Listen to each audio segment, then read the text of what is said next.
Good afternoon. It's 12:30, mainly sunny today with a high of 7 and a bit windy. It's 2 degrees. I'm Olga Pavlova with Say Radio News.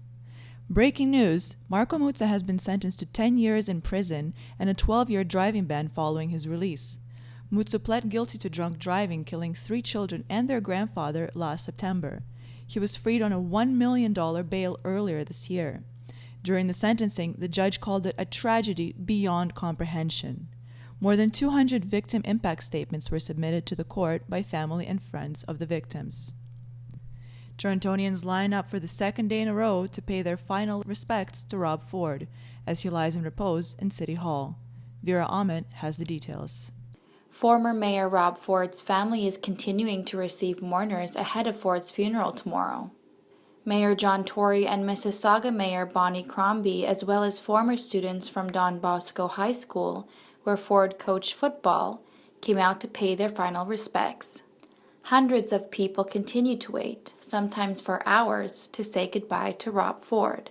His former Chief of Staff Dan Jacobs said nearly 400 video clips and messages of condolences were submitted to the Ford family.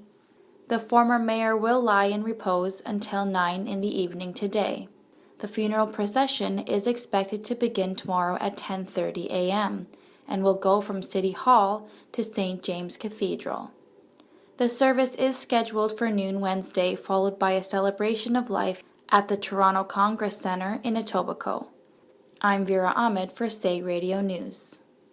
A priest from London, Ontario is being investigated after he allegedly gambled away $500,000 of donations meant for helping refugees. Father Amar Saka has been suspended after confessing to his bishop. London police confirmed a pending investigation. Our fraud unit has taken over the investigation. There's records and statements that needs to be compiled. It's still unfolding at this point. No charges have been laid yet. The FBI say they successfully hacked into the San Bernardino gunman's iPhone without Apple's help. This effectively ends the legal battle between U.S. government and the tech giant, after Apple refused to help FBI crack the phone, citing privacy issues. Right now, there is no information about how the FBI broke into the iPhone. Apple did not comment on the issue. Donald Trump may be hitting a snag as the race for presidential nomination goes to Wisconsin. This Republican primary may be a turning point for the race, steering to a contested convention if Texas Senator Ted Cruz secures a solid win here. Cruz has recently been enjoying support as a viable alternative to Trump. The primary will be held next Tuesday. It's 12:33. Sports and weather are next on Say Radio. 119-100, the Thunder. Well, the Raptors will have to try to get that 50-game win record another time, as they lost to Oklahoma Thunder last night. It was a slow start, with Toronto missing its first 5 shots, giving the lead to the Thunder early on.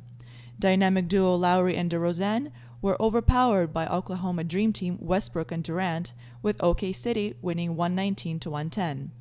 Another concern is Kyle Lowry's possible elbow injury, as he was seen leaving the training room bandaged up. The Raptors will take on Atlanta Hawks at the ACC tomorrow. In the forecast, sunny and a high of 7 degrees today, going down to a chilly -3 overnight. Warming up to a high of 11 with a mix of sun and cloud tomorrow, but cooler by the lake. Enjoy the nice day tomorrow because we see some rain and possibly flurries over the next few days. It's 2 degrees in Toronto. I'm Olga Pavlova for Say Radio News.